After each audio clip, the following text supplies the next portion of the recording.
السلام عليكم، أهلا فيكم في مطبخ تسنيم ماهر. اليوم رح أعمل معكم حلا سهل وكتير زاكي ممكن تاكلوه جنب القهوة الصبح. وصفتي حتكون حلا حبات القهوة. هنحتاج نص كوباية زيت، نص كوباية سمنة، نص كوباية سكر بودرة. بنقلبهم كتير منيح لغاية ما يختفي السكر.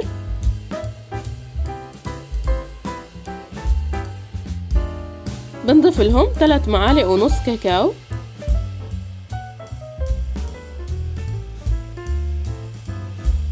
نص معلقة قهوة. بنقلبهم مع بعض لغاية لما يتجانس كل المكونات مع بعضها.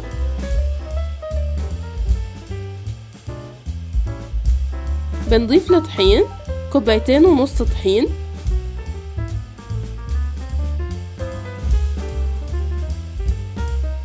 وبنقلب المكونات مع بعض.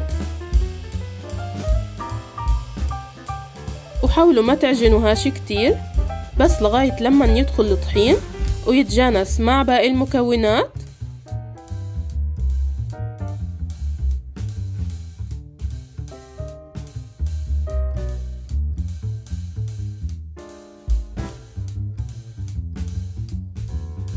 بتدخلوها على الثلاجة لمدة نص ساعة علشان تجمد ونعرف نشكلها.